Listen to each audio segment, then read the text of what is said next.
Baik anak-anakku, kita sekarang akan melanjutkan pada macam-macam sifat koligatif larutan. Ayo kita berdoa dulu, kita baca bismillah dulu supaya nanti bisa mengikuti dengan baik, lancar, dan kalian bisa memahaminya.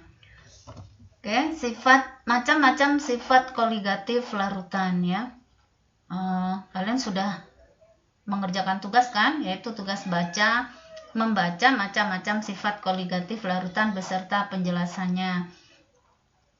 Nah, macam-macam sifat koligatif larutan itu ada berapa yang kamu baca? Ada 4 ya. Ada penurunan tekanan uap larutan, ada kenaikan titik didih dan penurunan titik beku larutan, ada tekanan osmotik larutan. Baik.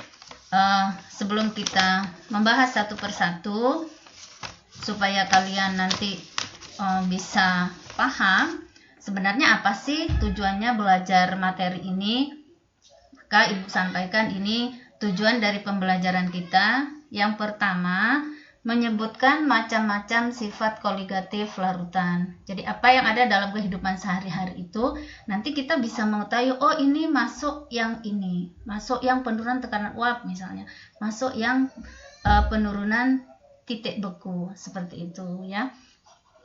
Jadi kita nanti bisa tahu. Kemudian yang kedua, menjelaskan pengaruh adanya zat terlarut terhadap sifat koligatif larutan. Jadi kalian tahu dengan adanya zat terlarut yang masuk ke dalam larutan, apa pengaruhnya? Seberapa besar pengaruh zat terlarut itu mempengaruhi terjadinya sifat koligatif larutan. Kemudian yang ketiga, menghitung penurunan tekanan uap larutan. Yang keempat, menghitung kenaikan titik didih larutan. Yang kelima, menghitung penurunan titik beku larutan. Nah, dengan adanya zat terlarut, maka kita bisa mengetahui seberapa besar sih turunnya, seberapa besar sih naiknya titik didih itu. Nah, kalau sudah seperti itu, nanti bisa kita menerapkan dalam kehidupan sehari-hari. Kemudian yang keenam yaitu bisa menghitung masa rumus suatu zat. Kenapa kita bisa menghitung masa rumus suatu zat? Karena kalau misalnya di lab itu ada zat lama nih, nggak diketahui, nggak ada labelnya. Nah, kita bisa menggunakan ini ya. Kita bisa menghitung, menimbang dulu, kita masukkan ke sejumlah pelarut, kita hitung titik bekunya. Nah, di situ kan bisa diketahui berapa mol zatnya. Nah, dari mol zatnya itu nanti akan terlihat berapa mR zat tersebut, seperti itu. Jadi nanti aplikasinya bisa menghitung masa rumus suatu zat, dan kalian setelah pembelajaran ini diharapkan bisa menghitung itu. Jadi ini ya tujuan dari pembelajaran kita hari ini. Mudah-mudahan di akhir pelajaran kalian bisa menguasainya, seperti itu ya. Baik, Bu lanjutkan. Ingatkan kembali sifat larutan, sifat koligatif. Oke, coba lihat. Sifat koligatif larutan, Ibu ingatkan kembali, yaitu sifat-sifat larutan yang tidak bergantung pada jenis zat terlarut, tetapi hanya bergantung pada konsentrasi ya. Hanya bergantung pada konsentrasi partikel zat terlarutnya. Nah, seperti itu. Nah, karena bergantung pada konsentrasi dari partikel terlarut tadi, maka nanti kita harus bisa membedakan ini jenisnya seperti apa. Nah, kita sudah tahu, kemarin juga sudah Ibu beri pengantar bahwa ada larutan yang bersifat elektrolit, ada yang bersifat non elektrolit. Beda antara keduanya, kalau larutan elektrolit, larutannya nanti di dalam larutan itu akan terurai menjadi ion-ion. Sedangkan larutan non elektrolit, dia ketika dilarutkan ke dalam suatu pelarut, jumlah zat terlarut yang bersifat non elektrolit ini tidak akan berubah atau tetap. Misalnya, zat elektrolit dimasukkan ke dalam pelarut.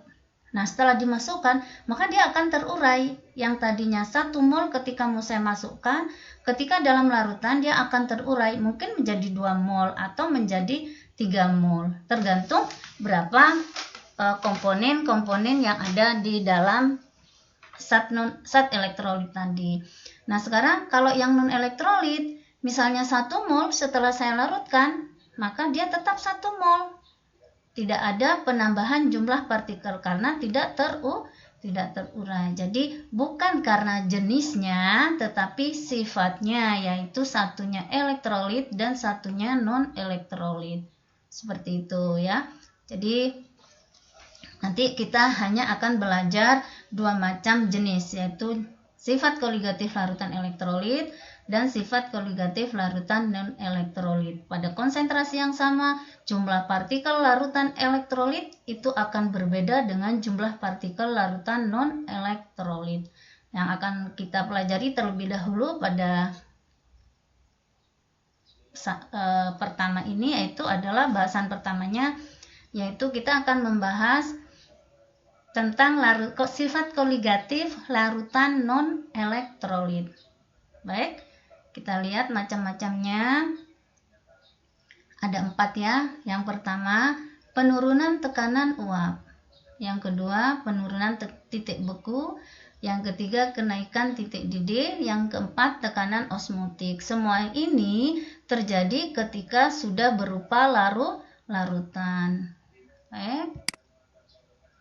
Nah, kita lihat yang pertama dahulu, yaitu penurunan tekanan uap. Nah, penjelasannya, jika suatu cairan, dalam hal ini misalnya adalah pelarut ya, dimasukkan ke dalam wadah tertutup atau ruang tertutup, maka suatu saat dia akan menguap. Dia akan menguap hingga ruangan tersebut jenuh dengan uap air atau uap cairan ya. Nah, pada saat ini akan terjadi keadaan di mana terbentuk suatu kesetimbangan antara fasa uap dengan fasa cairan. Nah, kenapa keadaannya disebut dengan setimbang? Karena ternyata laju penguapan itu sama dengan laju pada saat dia berubah menjadi zat cair kembali atau pada saat mengembun kembali. Nah, ini lajunya sama. Keadaan ini disebut dengan keadaan setimbang. Ingat konsep kesetimbangan, yaitu keadaan di mana laju zat yang berubah menjadi hasil sama dengan laju yang berubah menjadi bereaksi kembali. Seperti itu. Jadi konsepnya sama seperti ini ya. Nah, uap yang terjadi atau uap yang terbentuk karena wadahnya tertutup itu akan memberikan tekanan, dan tekanan inilah yang disebut dengan tekanan uap jenuh. Nah, karena ini miliknya pelarut, maka disebutlah sebagai tekanan uap jenuh pelarut. Kita lihat gambarnya ya.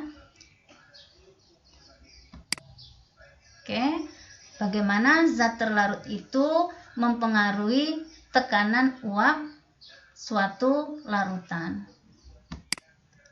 Nah, gambar ini sudah dibesarkan ya dalam suatu pembesaran dari mikroskop, maka gambarnya akan tampak seperti ini. Nah, ini yang pertama, gambar yang pertama itu adalah gambar dari pelarut yang dimasukkan ke dalam ruangan tertutup atau di dalam wadah yang tertutup. Nah, sini yang Ibu jelaskan tadi, suatu saat partikel atau molekul-molekul dari pelarut ini akan menguap, akan meninggalkan cairannya. Nah, karena akan menguap, suatu saat kan keadaannya menjadi jenuh. Partikel uap yang menguap ini akan memberikan tekanan ke segala arah di setiap dinding-dinding wadah. Nah, pada suatu saat partikel yang menguap ini akan menjadi cairan kembali, yaitu yang disebut dengan proses pengembunan. Nah, partikel yang mencair kembali ini nanti akan turun lagi, masuk ke dalam cairannya kembali. Saat terjadi laju pembentukan uap dan laju pengembunan kembali, inilah yang disebut dengan keadaan setimbang. Saat ini terjadi tekanan uap jenuh.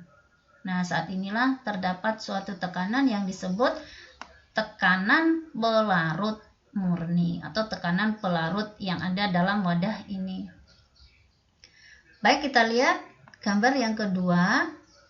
Gambar yang kedua, ketika suatu pelarut dimasukkan ke dalamnya zat terlarut, ini gambarnya yang bulatan tidak hitam ya. Nah, maka dalam larutan ada dua molekul, satunya molekul pelarut yang hitam bulat ini, satunya molekul zat terlarut. Nah, prosesnya sama seperti tadi. Kalau molekul-molekul zat terlarut ini atau zat terlarutnya merupakan zat terlarut yang sukar menguap, tentu nanti yang akan menguap itu sebagian besar adalah yang berasal dari pelarut, sehingga tekanan di dalam wadah ini hanya dipengaruhi oleh tekanan yang berasal dari uap pelarut, atau dianggap karena sebagian besar berarti molekulnya pelarut, tekanan yang ada dalam larutan ini dianggap berasal dari pelarut. Nah, coba perhatikan berapa jumlah molekul pelarut yang bisa lepas menjadi uap. Kalau ini tadi kita hitung berapa 10, ini ada 5. Kenapa kok lebih sedikit? Ada zat terlarut. Ternyata dia menghalangi molekul-molekul pelarut ini untuk berubah menjadi atau untuk naik menjadi fase uapnya ya. Jadi dia menghalangi naiknya molekul pelarut ini menjadi uap. Nah, akhirnya apa? Akhirnya jumlah yang lolos masuk ke permukaan itu tidak sebanyak ketika tidak dimasuki zat terlarut.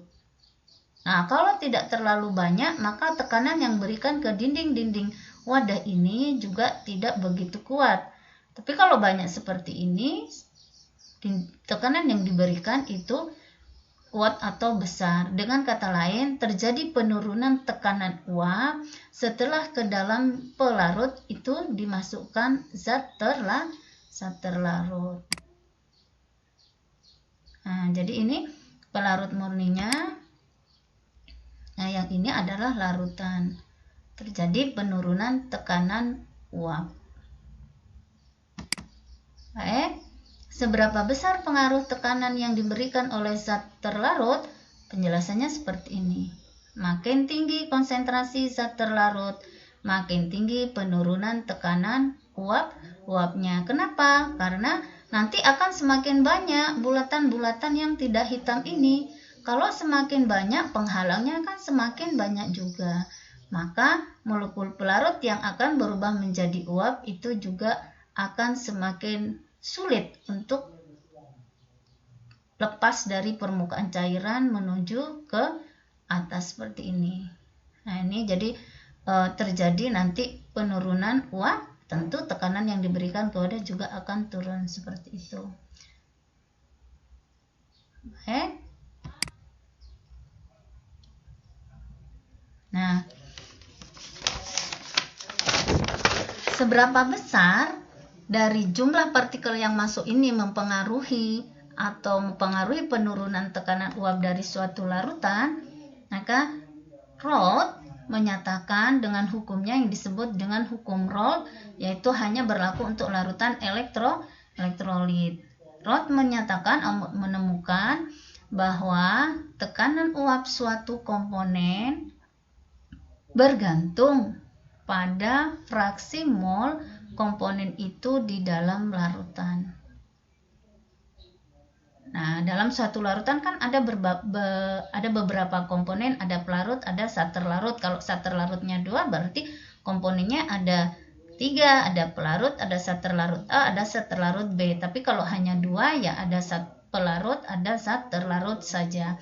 Nah, fraksi mol dari masing-masing komponen, baik itu pelarut maupun zat terlarut, itu akan menimbulkan kontribusi tekanan. Nah, rumusnya seperti ini.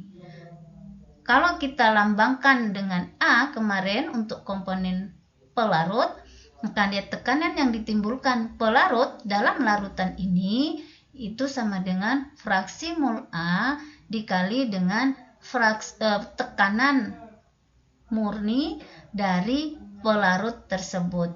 Jadi ketika pelarut ini belum dimasuki zat cairan, namanya tekanan pelarut murni. Yang ini apa? Ketika pelarut itu sudah berada dalam larutan. Kan ini komponen dalam suatu larutan ya.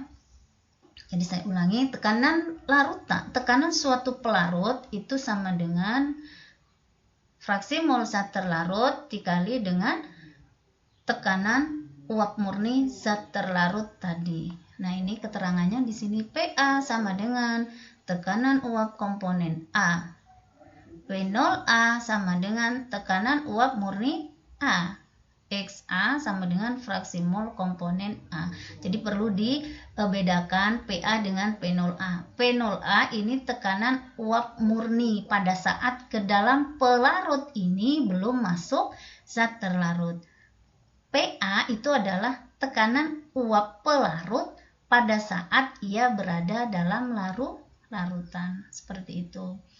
Nah, seperti yang Ibu katakan tadi, bahwa kalau ke dalamnya dilarutkan zat terlarut yang sukar menguap, maka berapa tekanan uap larutan yang terjadi? Nah, tekanan uap larutan yang terjadi itu kan tadi hanya dianggap semuanya, bukan semuanya, hanya sebagian besar dipengaruhi oleh pelarut. Maka tekanan uap larutan itu dianggap sama dengan tekanan uap pelarutnya. Nah, karena ini pelarut sesuai dengan rumus ini, maka sama dengan X pelarut kali P0 pelarut. Dengan kata lain, P larutan untuk zat terlarut yang masuk ke zat terlarut yang sukar menguap masuk ke dalam suatu pelarut, maka itu akan sama dengan X pelarut kali P0 pelarut. Nah, ini coba lihat. Selisih antara tekanan uap pelarut dengan tekanan uap larutan inilah yang disebut dengan penurunan tekanan uap. Jadi ini ada kata-kata penurunan tekanan uap atau dilambangkan dengan delta P. Delta P sama dengan P0 dikurangi P.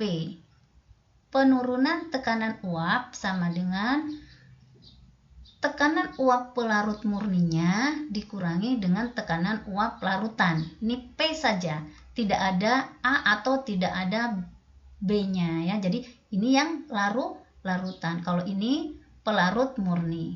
Nah, ini berarti selisih atau delta atau penurunan dari tekanan uap larutan setelah ke dalamnya dimasukkan zat terlarut. Nah, berapa sekarang penurunannya? Berapa besar sih penurunannya setelah dimasukkan ke dalamnya zat terlarut?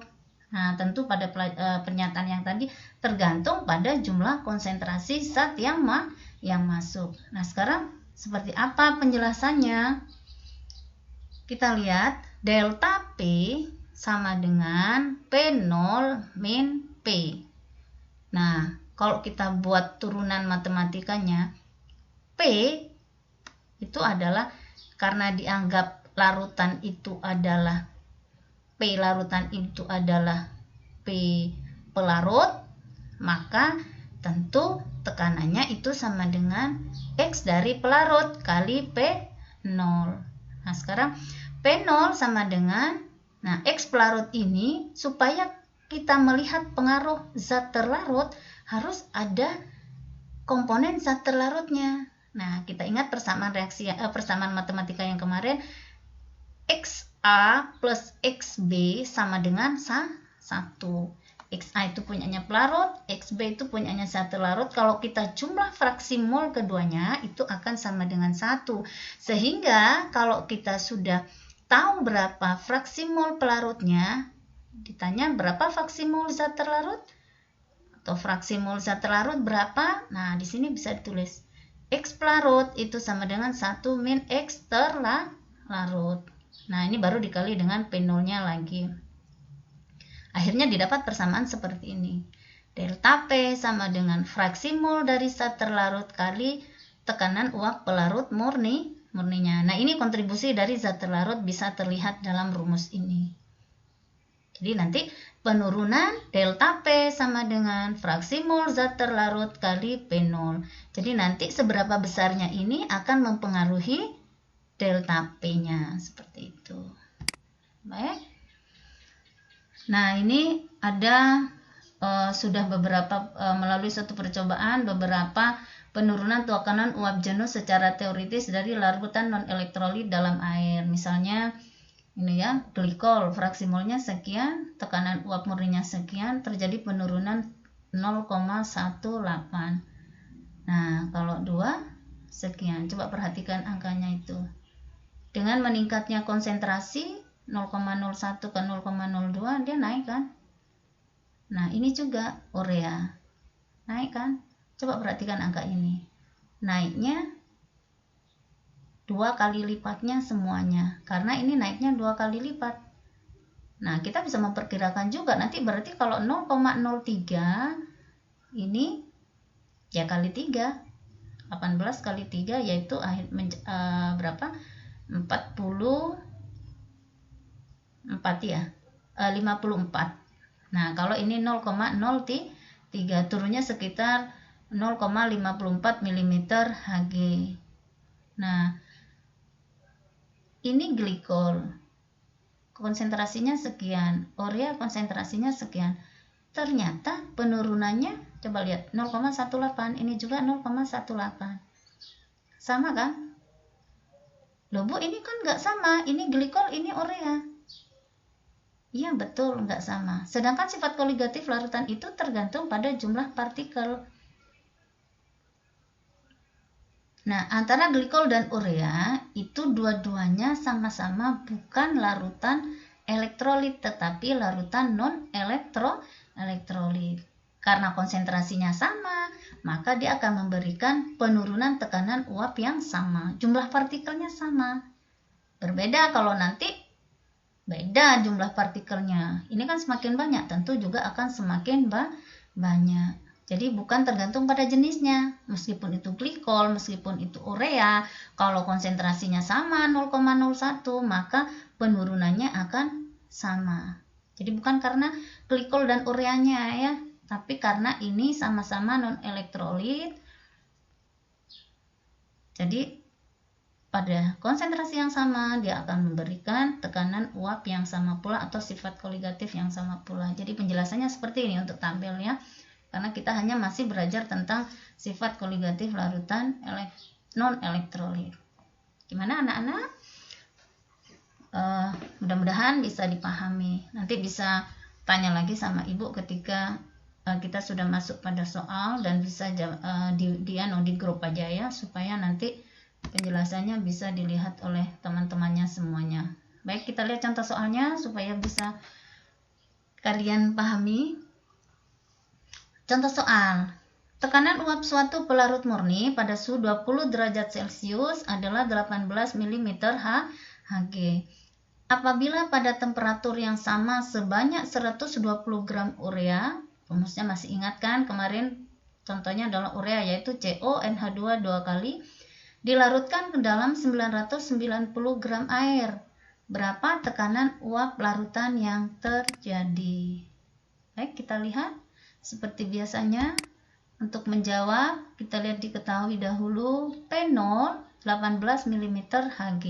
Nah, tekanan uap pelarut murni pada suhu ini sekian. Oke, yang diketahui apa lagi? Massa urea pada suhu ini adalah 120 gram. Oke, apalagi massa air 990 gram. Oke, yang ditanya apa? Tekanan uap larutan. Baik, jawab. Massa urea sama dengan 120 gram. Nah, kita cari molnya. Mol urea, untuk menandai kita lambangkan dengan B, itu sama dengan massa urea dibagi MR urea. Masanya tadi 120, MR-nya nanti kalian hitung pasti ketemu 60.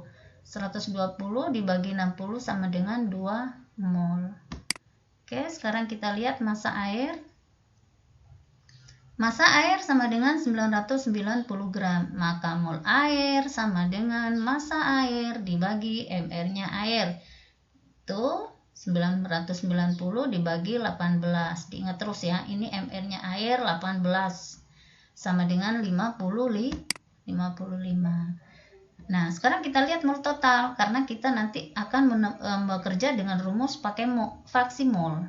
Mol total, mol punyanya pelarut A ditambah dengan mol punyanya zat terlarut atau B sama dengan 57.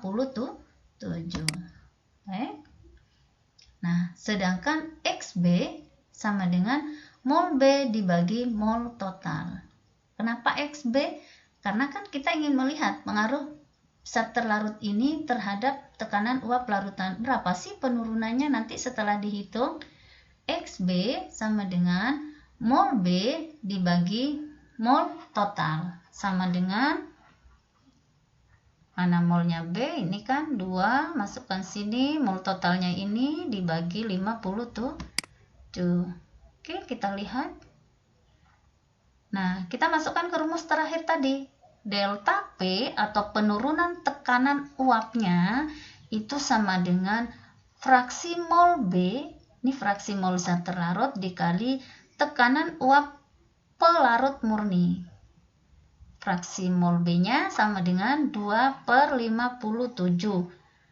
Sekarang P0-nya 18. Nah, ternyata setelah dihitung hasilnya dapat 0,63. Ini dibulatkan kalau nanti ada selisih sedikit kecil ya. Nah, yang ditanya apa? Yang ditanya P, bukan delta P. Kita lihat rumusnya tadi, delta P itu sama dengan P0 min P. Jadi ini delta ini namanya selisih penurunan. Berapa sih turunnya, itu selisih namanya. Tentu yang besar dikurangi yang kecil. Karena terjadi penurunan, maka P0-nya yang besar dikurangi P. P ini tekanan uap larutan. Maka P itu sama dengan, ini dikeluarkan jadi positif, ini ke sini jadi negatif. P sama dengan P0 dikurangi delta P sama dengan 18,063. Nah, ini penurunannya 0,3. Dari 18 itu turun sebesar 0,63. Seperti itu tentang pengertian dari delta atau penurunan. Saya ulangi, 18 dikurangi 0,63. Maka didapat 17,37 mm Hg. Nah, ini tekanan uap larutan yang sekarang setelah urea masuk ke dalam air. Terjadi penurunan yang tadinya 18, sekarang karena turun 0,63 skala, akhirnya tekanan uapnya menjadi 17,37 mm Hg. Nah, ini yang disebut dengan penurunan tekanan uap. Betul kan? Terjadi penurunan setelah masuk ke dalamnya zat terlarut. Nah, jadi kalian lihat tadi nanti soalnya bukan delta P yang ditanya. Soalnya kan berapa tekanan uap yang terjadi setelah masuk ke dalamnya urea. Nah, ureanya berapa?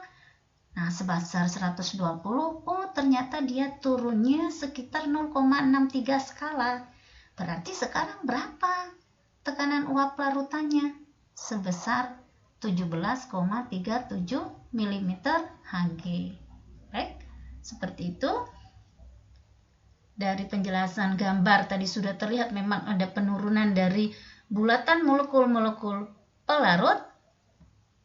Nah, dari hitungan konsentrasi kita sudah juga membuktikan bahwa memang terjadi penurunan ketika sejumlah zat terlarut dimasukkan ke dalam suatu pelarut. Kan anakku, sampai di sini tentang penurunan tekanan uap larutan. Mudah-mudahan bisa dipahami ya. Baik. Karena ruangan ini tidak bisa langsung bertanya, bisa aja nanti kalian bertanya di lain kesempatan. Sekarang Ibu lanjutkan dulu tentang penurunan kenaikan titik didih dan penurunan titik beku. Namun supaya lebih jelas kita lihat terlebih dahulu bagaimana peristiwa mendidih dan bagaimana peristiwa membeku itu. Oke, sekarang kita lihat peristiwa mendidih terlebih dahulu ya.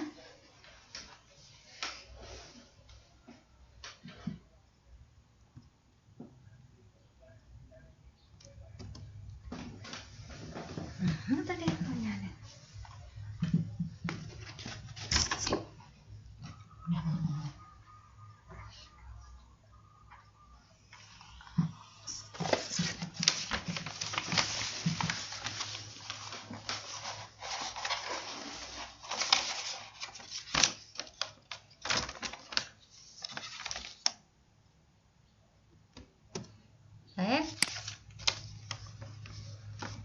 mendidih itu adalah suatu proses, yaitu proses berubahnya zat cair menjadi gas ya, atau menjadi uap. Nah, sekarang kapan proses itu terjadi? Nah, penjelasannya seperti ini. Apabila suatu cairan diletakkan di dalam suatu wadah terbuka, kemudian atau bisa juga dipanaskan, maka suatu saat cairan itu akan mendidih. Kamu ingat kembali ketika misalnya kamu merebus air. Mau merebus air, mau masak sayur kan? Tentu airnya direbus terlebih dahulu. Pada suatu saat terjadi bunyi, nah itu sudah mulai akan mendidih. Nah, suatu saat cairan akan mendidih. Kapan proses itu terjadi? Ketika tekanan yang ada di dalam cairan, tekanan uap yang ada di dalam cairan itu sama dengan tekanan udara yang ada di luar cairan atau di atas permukaan cairan. Saya ulangi, ketika tekanan udara yang ada di dalam cairan itu sama dengan tekanan yang ada di luar permukaan atau dapat dikatakan di luar wadah ya, maka peristiwa itu disebut dengan mendidih. Kalau kita ukur suhunya, titik pada saat tekanan udara di cairan itu sama dengan tekanan udara di luarnya disebut dengan titik didih, seperti itu. Jadi nanti kalau P-nya besar atau kalau tekanan udaranya besar, maka nanti titik didihnya juga akan besar. Nah, kalau yang normal kita merebus air atau air mendidih itu pada suhu berapa? 100 derajat Celcius. Nah, itu 100 derajat Celcius. Nah, sekarang misalnya kita naik ke tempat yang lebih tinggi. Kemarin Ibu katakan waktu pengantar kita camping misalnya, ya kan? Kita masuk di situ tuh. Gimana? Tekanan udara di tempat tinggi lebih rendah apa lebih tinggi dibanding dengan di permukaan air laut? Ya, lebih rendah ya. Tekanan uap di suatu tempat yang tinggi itu lebih rendah dibanding dengan tekanan udara yang ada di permukaan air laut, atau dengan kata lain, makin tinggi suatu tempat, maka tekanan udaranya makin rendah. Kalau kamu naik pesawat, pernah enggak naik pesawat? Kalau kamu naik pesawat, itu kan pada ketinggian tertentu nanti telinga kita itu akan merasakan bahwa di situ terjadi perbedaan tekanan. Nah, sepertinya seperti itu kejadian alamnya ya. Jadi tentu di tempat yang tinggi karena tekanan udaranya itu lebih rendah, maka memasaknya pun atau air nanti akan mendidih juga akan lebih rendah dibanding dengan di permukaan air laut. Seperti tadi Ibu katakan, kalau air mendidih di permukaan air laut itu 100 derajat Celcius, maka di tempat yang tinggi tidak akan 100 derajat Celcius, lebih rendah. Kenapa? Karena tekanan udaranya di situ lebih rendah dibanding dengan tekanan udara di permukaan air laut, seperti itu. Baik, bisa dikatakan bahwa titik didih itu tergantung pada tekanan udara luar yang ada di sekitar zat tersebut. Jadi seperti itu penjelasannya ya. Oke, sekarang kita lihat membeku. Karena nanti bahasanya akan langsung antara mendidih dan membeku. Baik, pengertiannya, proses membeku itu adalah proses berubahnya zat cair menjadi zat padat. Cair menjadi padat, membeku. Kalau tadi cair menjadi uap. Nah, kapan itu proses terjadi? Yaitu pada saat tekanan uap cairan sama dengan tekanan uap padatnya. Nah, kalian perhatikan di sini P cairan itu sama dengan P padatan, bukan P tekanan luarnya. Titik pada saat tekanan uap cairannya itu sama dengan tekanan uap padatannya, maka saat inilah proses membeku itu sudah terjadi. Titik pada saat itu yang disebut dengan titik beku. Nah, pada saat ini sama penjelasannya dengan yang tadi. Zat cair akan mencapai kesetimbangan dan membentuk padatannya. Nah, oleh sebab itu, nanti meskipun di tempat tinggi maupun di tempat permukaan air laut, titik beku zat itu tidak akan berbeda, sama, karena tidak tergantung pada tekanan udara luar. Oke.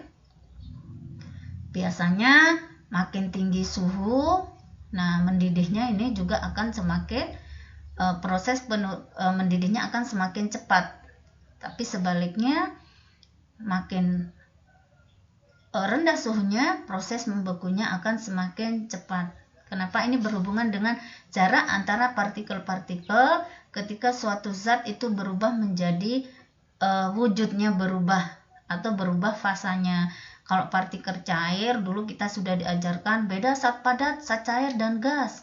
Zat padat, jarak antara partikelnya itu sangat berdekatan, bahkan rapat. Zat cair itu agak renggang. Zat uap atau fasa uap itu sangat jauh, sehingga uap itu selalu bentuknya mengikuti di mana ia berada. Kalau zat cair bentuknya aja, tapi isinya tetap. Kalau zat padat bentuk dan isinya tetap. Nah, jadi ini yang disebut dengan proses membeku ya. Nah, sekarang kita lihat penjelasannya.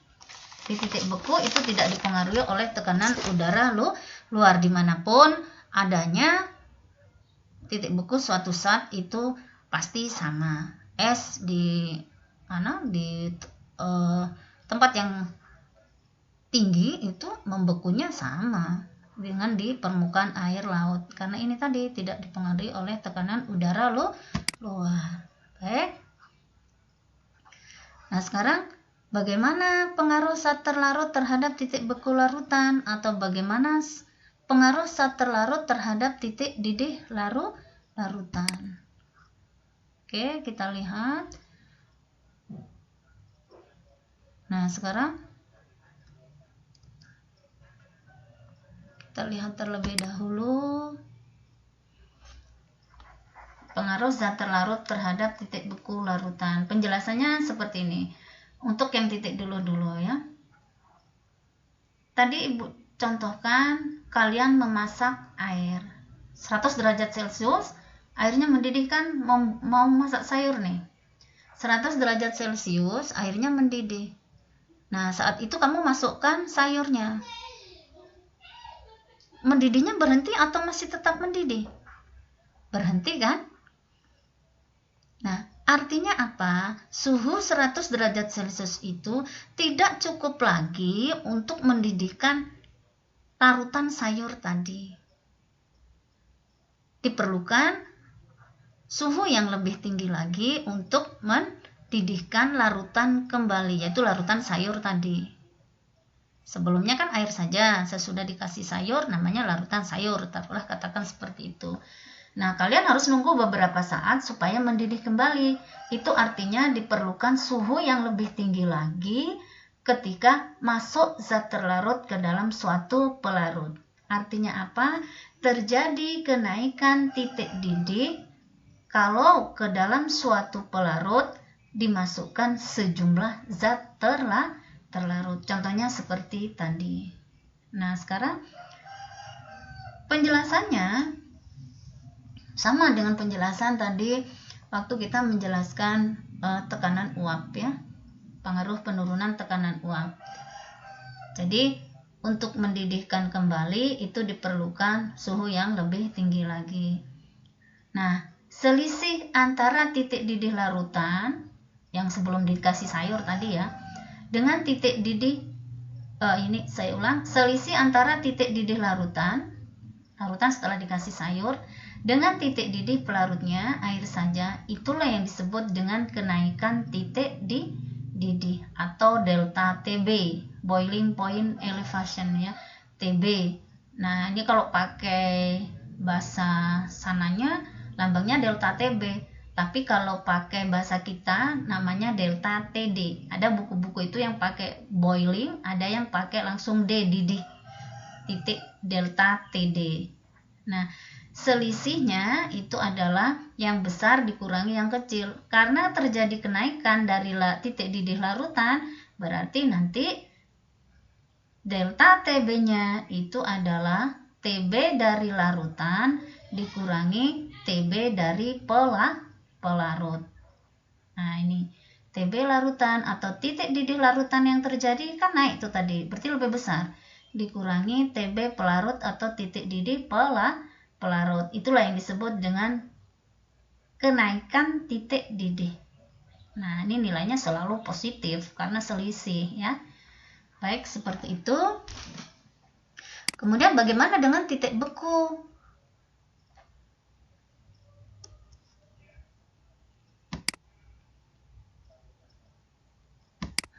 Kembali dulu ya. Bagaimana kemudian dengan titik bekunya?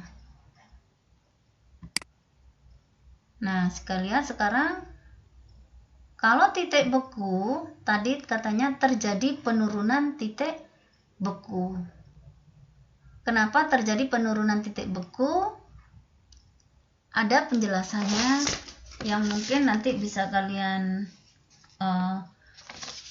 perhatikan, itu penjelasannya agak sama dengan penjelasan dari kenaikan titik didih ya. Nah, kalau ke dalamnya itu nanti dimasukkan seterlarut pada pelarut, maka titik bekunya akan menjadi lebih rendah. Kenapa? Karena diperlukan suhu yang lebih rendah lagi untuk merapatkan jarak dari partikel-partikel yang ada di dalam larutan. Seperti itu. Membeku tadi bedanya jarak partikelnya kan semakin dekat ya. Jadi prosesnya menjadi padat. Nah, sekarang kalau dia diberi zat terlarut, maka nanti diperlukan suhu yang lebih rendah lagi supaya terjadi padatan atau supaya terjadi jarak yang lebih dekat antara semua komponen yang ada di dalam larutan. Terjadi penurunan titik beku dari pelarut ke larutan. Atau dilambangkan dengan delta TF. Delta TF itu freezing point depression atau penurunan titik beku. Kalau pakai F ya berarti pakai dari freezing. Tapi ada di buku-buku yang pakai bahasa Indonesia delta TB atau delta TB seperti itu. B itu berasal dari beku. Terserah, nanti kalian tinggal menandainya aja. Jangan sampai keliru. Kalau kita pakai F berarti pika satunya B. Kalau satunya pakai D berarti satunya pakai B. Asal jangan keliru saja, untuk menandai saja ya. Nah, sekarang seberapa besar sih delta TB-nya atau penurunan tekanan titik bekunya, dan seberapa besar kenaikan titik didihnya akibat penambahan zat terlarut? Nah, kita lihat hubungannya seperti itu. Ini tetap hukum Raoult ya.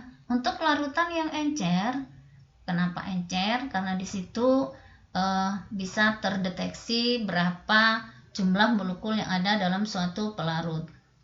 Kenaikan titik didihnya atau delta TB-nya maupun delta TF-nya atau penurunan titik bekunya itu sebanding atau berbanding lurus dengan kemolaran larutan. Nah, kalau dibuat persamaan matematika, delta TB sama dengan KB kali M. Nah, ini ada rumus molal. Kalau tadi fraksi mol. Delta TF itu sama dengan KF kali M.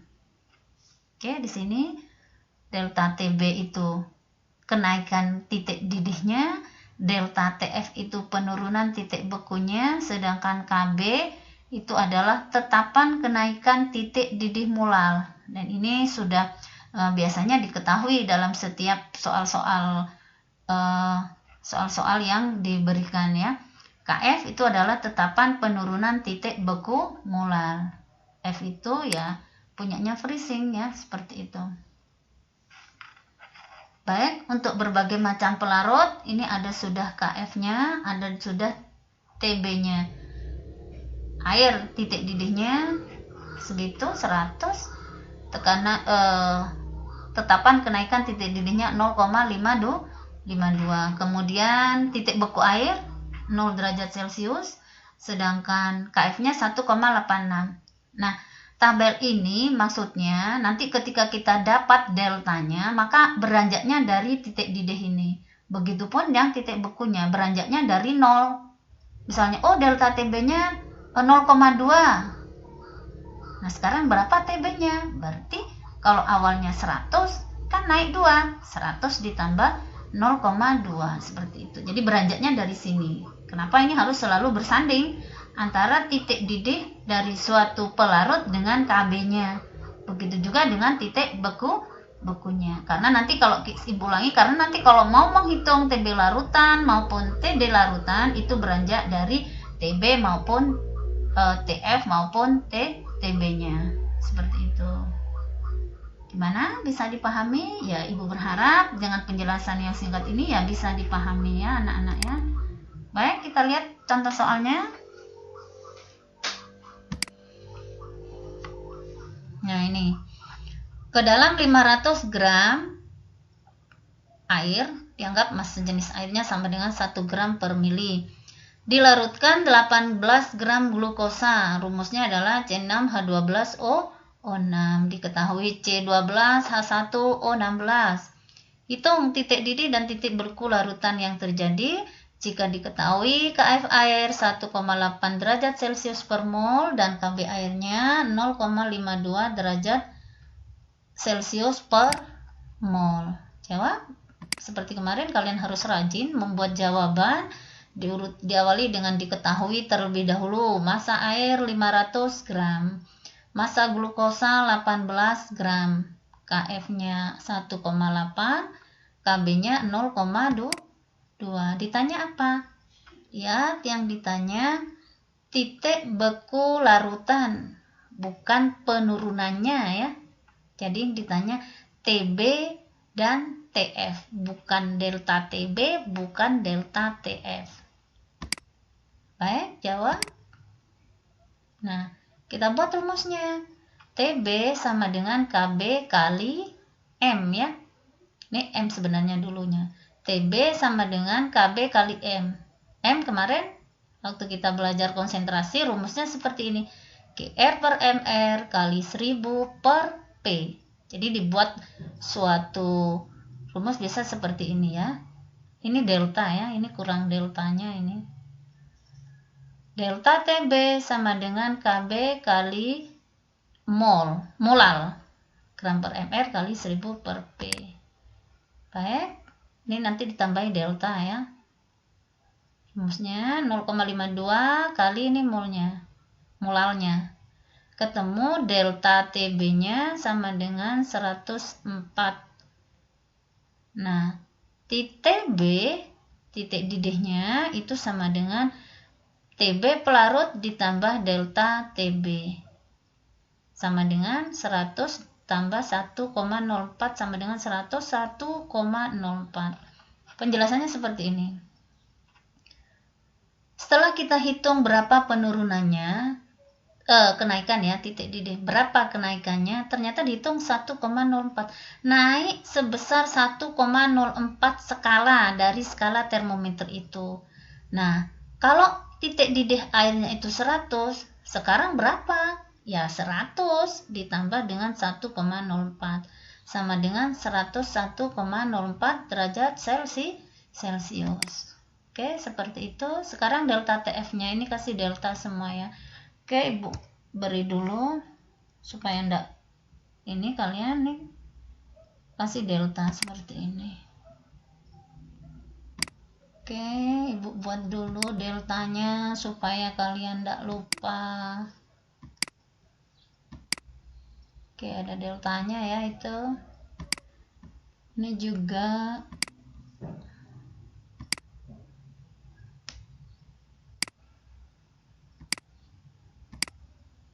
oke.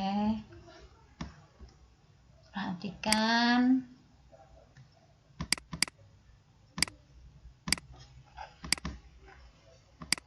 Ini rumusnya saya kembalikan ke rumus asal dulu supaya kalian tidak bingung nanti. Delta TB itu sama dengan KB kali molal. Molal rumusnya kemarin waktu kita belajar konsentrasi GR per MR kali 1000 per P. Masukkan semua yang diketahui, dihitung, kemudian dihitung TB-nya. Karena di atas delta TB itu kan sama dengan TB dari larutan dikurangi dari TB pelarut. Begitu juga dengan delta TF sama dengan KF kali M. M-nya GR per MR kali 1000 per P. Masukkan KF-nya. Ini kan sama dengan ini. Kalau sama dengan ketemu 0,36 skala derajat Celcius atau turun sebesar 0,36. Nah, maka TF-nya sama dengan kenapa 0? Karena titik didih larutan titik beku dari air sama dengan 0. Yang ada di tabel tadi kan Ibu sudah jelaskan bahwa semua beranjak dari titik beku kalau itu peristiwa membeku. Jadi TF larutannya sekarang menjadi 0 dikurangi delta TF-nya yaitu min 36 derajat Celcius. Oke, kalau tadi sebelum dimasukkan urea tadi titik didih airnya itu 0 derajat Celcius, ternyata kalau dimasukkan ke dalamnya urea turunnya seberapa? 0,36. Berarti TB-nya berapa? Karena turun ya skalanya min, yaitu min 36 derajat Celcius. Seperti itu. Oke ya. Mudah-mudahan bisa dipahami contoh soal dengan penjelasan tadi. Untuk selanjutnya kalian kerjakan latihan soalnya. Ada 3 ini latihan soalnya. Yang pertama untuk titik penurunan tekanan uap, yang kedua untuk titik didih dan titik beku. Nanti menjawabnya pada kolom yang ada tempat jawaban yang kemarin sempat saya periksa di situ, yang kalian rangkum kan bisa tuh dimasukkan ke situ. Ya, kalau nanti terpaksa tidak bisa, boleh aja tulis di kertas seperti biasanya, baru kalian japri Ibu. Tapi itu nanti membuat memori Ibu penuh. Ya, jadi kalau bisa nanti masukkan jawabannya di aplikasi saja. Baik anak-anakku, pertemuan kali ini mungkin sampai di sini aja. Nah, mudah-mudahan semuanya bisa dipahami. Tujuan pembelajaran tadi sudah mudah-mudahan nanti setelah mengerjakan soal kalian sudah dapat mengerjakannya dengan baik dan bisa tercapai apa yang menjadi tujuan pembelajaran kita di awal. Mohon maaf apabila ada penjelasan yang kurang jelas atau ada perkataan Ibu yang mungkin salah. Nah, saya akhiri. Assalamualaikum warahmatullahi wabarakatuh.